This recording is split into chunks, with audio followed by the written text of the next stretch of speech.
With it being rather late in the evening, I took it upon myself to import and rip some CDs that have recently made their way into my collection, my physical music collection. And typically when I import CDs to my computer for digital archival and listening purposes, I not only rip them the conventional way through iTunes, but also using exact audio copy for perfect lossless FLAC audio files of my CDs and the tracks contained therein. So you can imagine my surprise when I went ahead and put this CD into my optical drive.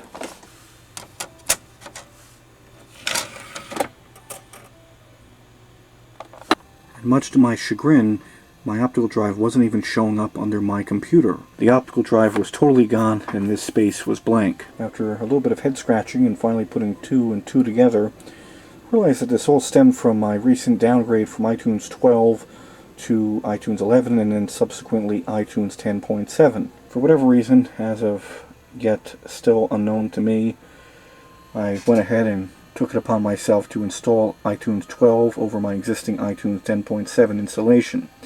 I think it had something to do with the fact that Apple would incessantly nag me that I was running an outdated version and probably threatening me with death and dismemberment if I continue to run an outdated version. And to put it bluntly, me and the iTunes 12 interface just could not get along together.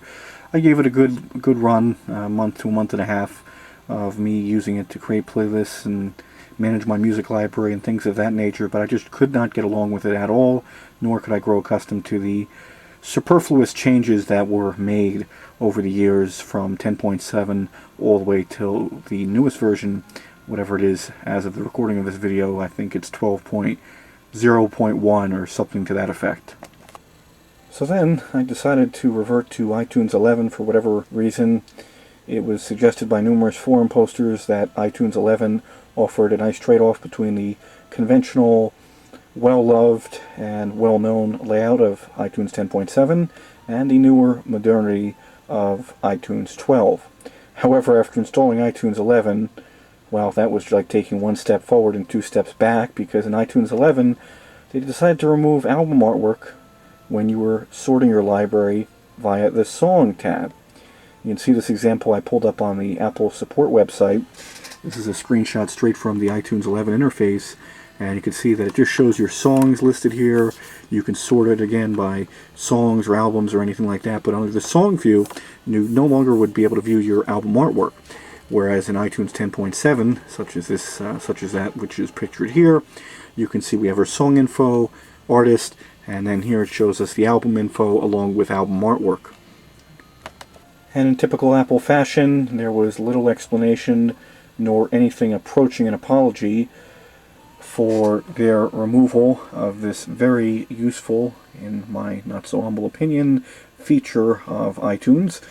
They just removed it with absolutely no explanation, and of course this resulted in a myriad of confused and disgruntled iTunes users to flock to this page and many others on Apple's support website, demanding a logical explanation for Apple's reasoning behind this decision. And of course certain alternatives and workarounds were suggested, but nothing really much in the way of bringing back the exact same layout that so many of us have grown accustomed to in iTunes 10.7. And it was for this reason that I eventually decided to just go ahead, cut my losses, and install iTunes 10.7.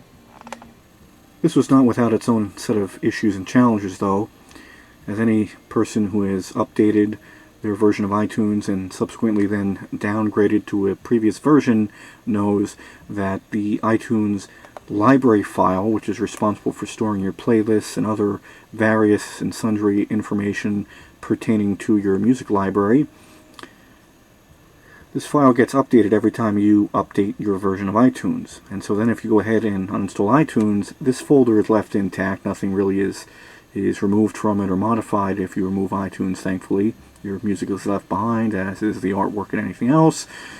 But of course then when you go ahead and try to revert to a previous version of iTunes, you're greeted by the oh-so-kind message informing you that it cannot be read because it was created with a newer version of iTunes, and then your only alternative at that point is to either delete or rename the iTunes library file and then start anew, re-import your iTunes media, and thus of course losing all of your playlists and other related music library information, such as your likes and your ratings and things of that nature.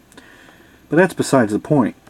After I went ahead and finally got iTunes 10.7 up and kicking, I was no longer able to import any CDs. I went ahead and popped in this Johnny Hates Jazz CD. It wasn't showing up, and first I was under the impression that perhaps it was an iTunes related issue and a restart of a computer would remedy the problem. Of course, that did little in the way of actually fixing the problem. I went ahead, powered the computer back up, put the CD in, and it still wasn't showing up in either iTunes or my computer. On a complete and total whim, I went under Device Manager to check out and see if anything was amiss with the driver, and sure enough it was. Under DVD and CD-ROM drives, there was the yellow exclamation mark that has caused so many of us longtime Windows users pain, frustration, blood, sweat, and tears as a direct result of misbehaving drivers. And sure enough, after clicking this, it wasn't reporting that the device was working properly. Instead, I was greeted with an error message to the effect of, Windows cannot start this device because its configuration information in the registry was incomplete or damaged, whatever that might have actually meant. So after some more head scratching and wondering what was the culprit behind this, obviously iTunes had a great role to play in this, because my optical drive as of, or up until downgrading to 10.7, was working flawlessly and totally reliably. Not a single hiccup or problem, so definitely had something to do with downgrading to iTunes.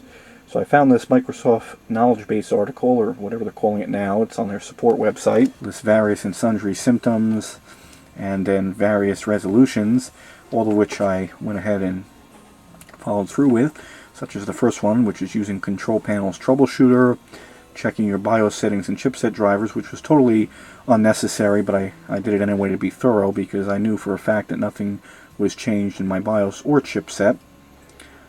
And then went ahead and tried to update and then reinstall the driver, but that didn't fix anything. I went ahead under here and clicked uninstall driver, and then restarted and scanned for hardware changes under the device manager.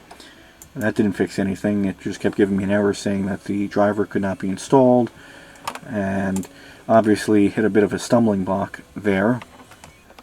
But then at the very end of the list, there was this entry showing how to fix corrupted registry entries. Listed a registry subkey that one would need to access in your registry editor.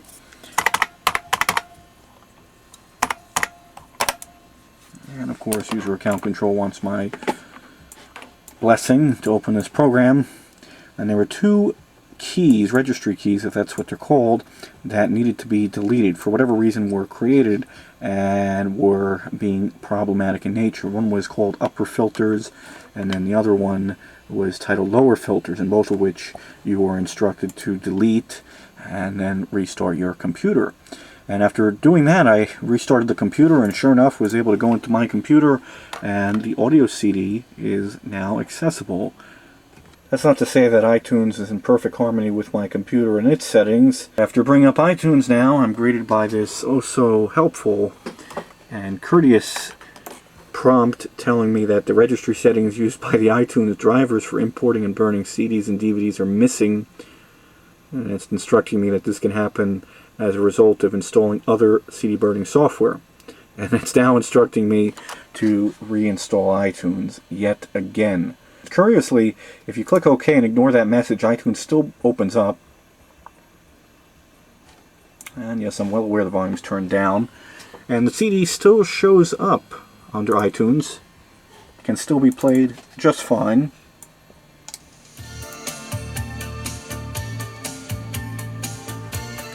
CDs can also be imported without issue. So I have to look into this further. I may very well need to reinstall iTunes once more just to get rid of that error message, although I really don't know why it's continuing to display that message when the CD is perfectly fine and readable under iTunes. And while I realize that this probably won't be the most fascinating video to be featured on my YouTube channel, notwithstanding my extensive hiatus from YouTube, a forthcoming video of mine will certainly provide explanation of my long-standing absence from YouTube in the very near future, but I digress. I decided to pick up the camcorder this evening and record this video for anyone else perhaps experiencing this issue. Perhaps just started on its own, or was caused as a direct result of downgrading to a previous version of iTunes. Just goes to show you, you can uninstall a software program on your PC and think everything's just fine. Go to use some totally unrelated feature on your computer, only to figure out and discover that said piece of uninstalled software decided to wreak havoc on some far-reaching corner of your computer software configuration, thus rendering some otherwise perfectly functioning service or program unusable or inaccessible, such as iTunes. However, it feels quite good to be back in the comfortable, well-loved, and well-known interface of iTunes 10.7 over the atrocity that is iTunes 12. And would you look at that? I'm actually able to view album artwork while viewing song info in my library. Who would think that in iTunes 11 that feature would be no more? Such is the wonders of Apple and their infinite wisdom. Oh, Mr. Big Gear, won't you stay down clear and don't did it, don't did it, don't did it, don't did it, don't did it, down, down, down, down, down, down, down. Oh no, no, no, no, no, no, no, no, no. Oh, the Big Gear, don't just